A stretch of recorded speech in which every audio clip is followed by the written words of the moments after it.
buddy. Like, and I was like, it literally was love at first sight. Man, big round of applause for these two voices, man. You can hear the authenticity and the love that they have for each other. I mean, it's like they were born twins, came out at the same time, and I love both of these guys. And if you remember Scrubs, it was on from 2001 to 2008. It was one of the only series I watched from beginning to end, and then it jumped to ABC. That's when I kind of tapped out. Sorry, fellas. All good. It is all good. Like, how you doing, man? Man, I'm great. We got Zach Braff and Donald Faison on the line. What JD up, Turk, what up? Yeah. Thanks for having us, Sway. Oh, Zach, come on, man. Listen, man, not that Faison Donald has been on the show. How many times have you been? Like 50 times already. So, No, quite a few, like at least 5, man. It's one of my favorite things to do when I come down to Sirius. And y'all always welcome me with open arms. I truly appreciate it, man. Sway, I remember you from the MTV days, like back when we were like seeing you there with like holding mics in front of teenagers. Teenagers. Hey, man, that sounds sort of suspect the way you said that, Zach. But Oh God. yeah, I remember you standing in between teenagers. I remember them days too. A lot of teenagers hugging on you back then, Zach. I remember like the Carson Daly TRL era of coming into MTV, and that was old days. Yeah, but those days were like, it's interesting because I remember when I first started working at MTV was in 2000 is when I first came there. And, I was very anti-pop. I was anti-mainstream. I wanted to teach the man, you know what I mean? And and then I came in there, and I remember the first time I went on the TRL set, and, man, I was just overwhelmed by it. That place was so iconic at that time and so on the pulse of mainstream culture. And so I really felt fortunate to be able to bring the underground sensibility of music, culture, and hip-hop to it. But the thing it did, Zach, for me is it opened up doors so I could meet people like you, where I wouldn't have probably crossed paths with 50% of the people I met had I not been in that space. And you could talk about these things. You could talk about this stuff forever, which is why I'm glad you guys created Fake Doctors, Real Friends with Zach and Donald, because when you have, I think Scrubs was such an iconic series in itself, what you guys were able to accomplish. And I don't know how you made the medical field so funny and compelling, and at the same time be these fake doctors. And so I just thought, man, they came together to do a podcast. Well, Donald and I have always been approached about doing a reboot of the show or doing a movie of the show, and we're both often working on other projects, and the other cast is too. And then recently, someone came. This is before the pandemic. Someone came to us and said, "Hey, do you guys just want to like watch the show again? Because we haven't seen it in 20 years, and just like do a podcast where you guys tell stories and joke, because we really are best friends in real life." And we thought, that's easy. We can do that at our houses, and we love to FaceTime each other and crack up anyway, so we'll just record it. And that's pretty much what happened. We never thought it would be a hit. We thought, maybe our moms would listen, but it's become a big thing, and it's getting so much attention, and it's shocking to both of us, but we love doing it. Yeah, it's really interesting. It's true what you said. The chemistry that we had on film is transcending into the podcast. You know what I mean? We're best friends regardless, but there's a certain chemistry that people have when it's right, and we've got that chemistry, and we love talking to each other. So it's not only just, it's really cool that people are interested in the show, but it's really, what's crazy to me is that we're just talking like we would if we had a conversation on the phone. And people seem to be interested in that, which is crazy to me. I mean, we watched the show, but we also go on these really long ass tangents. Like yesterday, we went on a long ass tangent about whether Alf had a tail or not. Turns out, if any of your listeners are curious, Alf did have a tail. But was it a stub or was it a long tail? No, it was like a dog tail. I remember because the conversation was I had the stuffed animal and I was a little kid and I used to pull it through to make it look like Alf had a penis. And so I remembered that the tail was at least long enough to do a fake Alf penis. What? Well, thank you for the research you did on that, Zach. Wait, this is the kind of quality content your listeners will get if they tune in to Fake Doctors, Real Friends. Okay, I get it, man. That's hilarious. Now, Donald, they're so close, Heather. They remind me of similar to us. You know, Donald, you got married at Zach's home, right? I did. Yeah, so many years ago now. Yeah, I've been that married. was years ago. Trash my lawn, Sway. Trash my lawn. Yeah. Now, Zach, are you married, Zach?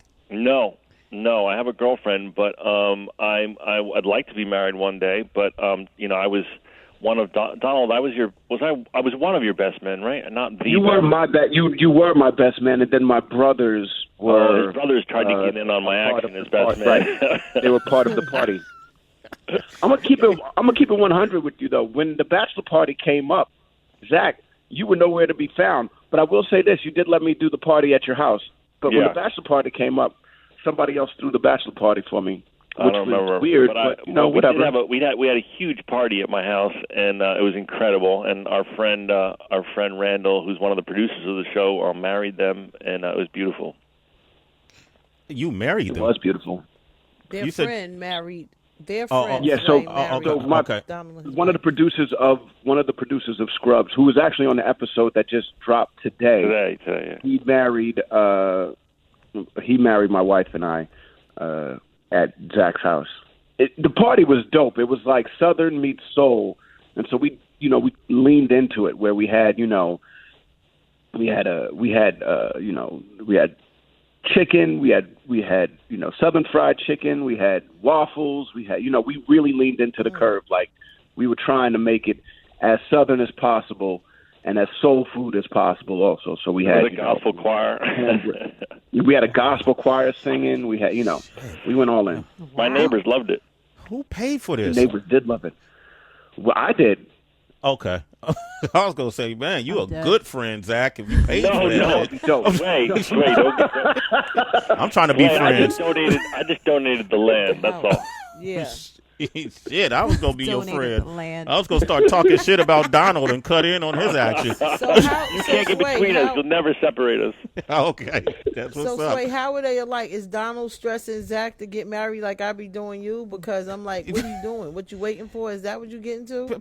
Donald, because that's what happens with me and Heather. She stresses me to get married and clean my house. I didn't know you was on here, Heather B. I'm listening to y'all here cracking up. I'm laughing at the conversation. Y'all are crazy. Alf, his tail, the whole nine. You and Zach, man, wow. No, I be telling Sway to get married. Don't have to Google. Right, I'm telling Sway to get married and stop calling my ass at 8 o'clock in the morning, texting me talking about what I'm doing. I'm like, what? You better get away. Zach is the ultimate third wheel, man. When it comes down to, but he's like my wife loves him like a brother, so. Okay. When he was single and stuff like that, when we would go out, we'd bring Zach with us. You know what I mean? But I set them up and hang out. Sway, I introduced them, so I'm the ultimate wingman. Oh, that's dope. Oh, wow. That's dope. Super, what's up? Is Donald as cool to you as you are to him? Yes. Come on, man. Don't do this. Don't do this. Somebody, you know what's funny? You know what's funny though? He flakes a lot, and so I started CCing his wife on our text because I was like, this fucker's not going to get back to me, so I'm just going to make sure his wife tells him like, you better reply to Zach. Donald, Zach, this is Tracy G. Happy to have you both on the show. Thank you. What up, yo? I'm curious because you guys. I'm doing swell. Thank you for asking. I'm glad that you guys sound so great as well. Because you guys are such close friends, but then you're also doing this show, do you ever cross the line with sharing like pieces that y'all know about each other privately, then it slips out publicly because that's just y'all relationship? Or is there just no boundaries? That's a good question. We know each other so well that we know what embarrassing story we're each fine sharing and what embarrassing story you better not bring up. Right. Okay. There are certain things you're absolutely right, though. There are certain things that he knows about me and certain things that I know about him that would never, ever, ever make air. Right, but also, like, we don't do it live, obviously, like you guys do. So if there's ever a discrepancy, we can be like, yeah, that's getting cut out. But for the most part, that hasn't happened because I think, like I said, we know each other so well, and I'd be like, oh, that story's hilarious, but Donald would not want that out. Oh, that's crazy. Now, let me ask you this. I'm going to go back because we were talking about MTV, and I think I recall, Donald, you pranked Zach on Punk'd, right? I did prank him on Punk. We got him good too. Yo. I remember saying to Ashton when we were planning, I was like, if you're not showing up, dude, we're not gonna do this, man. Yeah, we didn't want a non-Ashton one. That was bullshit. Right. That used to suck. When you would watch Punk, and then these guys would get punked, and Ashton Kutcher wouldn't jump out of nowhere and be like, "You got punked." Yeah. If you remember at the time, it was like the whole goal was to like embarrass you and make you look like an idiot. And then I always felt bad for the people like Ashton didn't even show up and you got humiliated. It's like, oh, come on, let Ashton come out of the bushes. Yeah, well, this was in. So you had no idea, Zach, that it was going to happen, right? No, I had just got my. I was a kid with pictures of cars on his wall, posters of like Lamborghinis and Porsches. And I had first made a lot of money on the show, and I got a Porsche, my first fancy car. And Donald punked me that these teenagers had covered it in tags. So when we came out of a liquor store, it was just completely ruined, covered in spray paint tags. Yo, can you imagine? It was a brand new Porsche. I remember this. Brand new. It had like 10 miles on it. Yeah. Yo, Doc, did you get scared? Halfway through the thing, he kind of figured it out. That's the one thing about Punk back in the day. They would go for as long as they could. They would try to take it as long as they could to make it so that they could get someone crying or quality embarrassment. Yeah. Right? They made Justin Timberlake cry. Remember, they told him all his money was gone. And me, about halfway through, this is like my brain went halfway through. They were being so crazy and outrageous that I had an idea, and I took my thumb and just rubbed it on the spray paint, and it just came right off like the stuff people spray on their car at prom or whatever. So it was fake, and I went, oh. And then my brain went, because I'm in production, I make movies and stuff myself. I was like, oh man, they spent so much money. I feel so bad right now. I can't ruin this. And also, I've made such a fool out of myself. Let me try and buy some of this back. So I started just trying to make jokes and play along, but it was too late. Oh, that's they took it too far. They took it too far. Okay. Yeah, well, you know what I mean. It's like it got to the point where it's like, this is ridiculous, guys. Just Ashton, jump out and say you're punked, man. He's not buying this anymore. Yeah.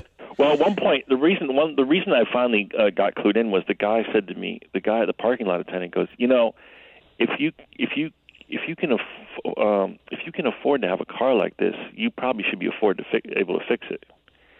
And I was like, who would ever say that to somebody? I started to be like, this feels fishy.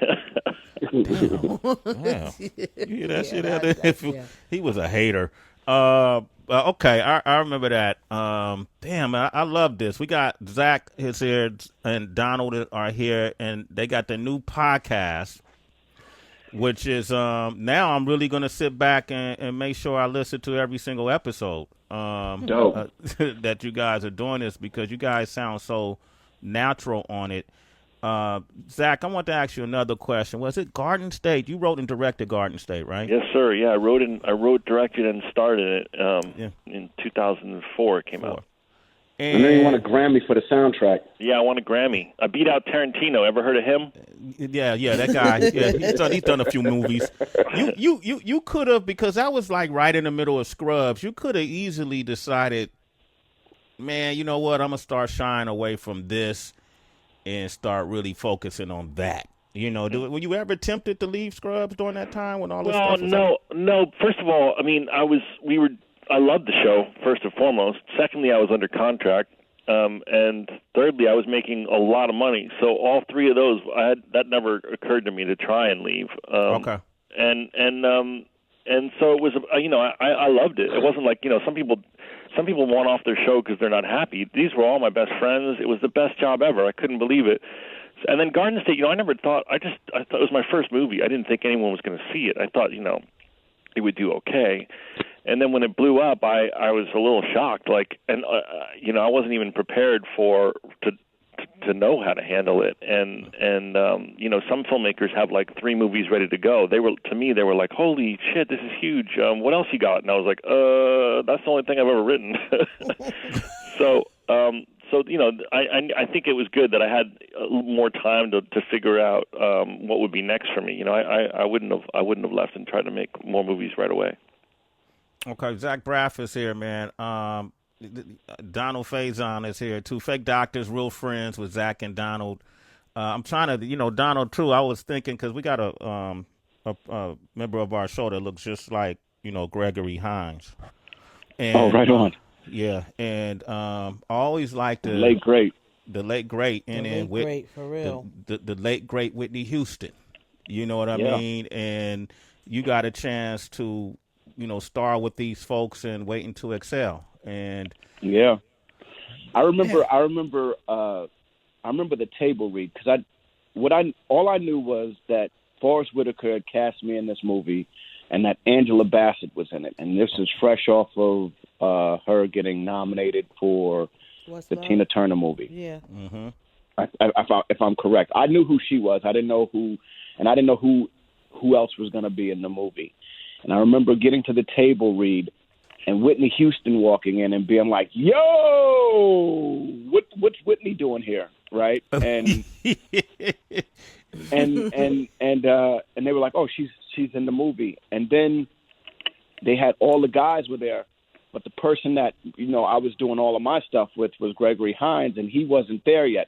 But I got to meet all of these people, Mike Beach, everybody, Leon, all these people were at the table read, and it was just like, I remember thinking, holy shit, I fucking did it. I did it. Holy cow. I made it into something. Like, I was doing Clueless at the time. We had just wrapped Clueless, and immediately after, I thought I was going to fly back to New York to go back to my regular life, but instead of that, I flew from LA to Arizona to shoot Waiting to Exhale, and I just remember being in awe of everyone. It was like, holy shit, I'm working with the people that one, my mom has talked about forever, and two, I'm a fan of a lot of these people, and it was amazing for me. That was a big experience, and I think it definitely, after Clueless, I would have had to have waited for months for the movie to come out, and I don't know what I would have done with myself at that point, but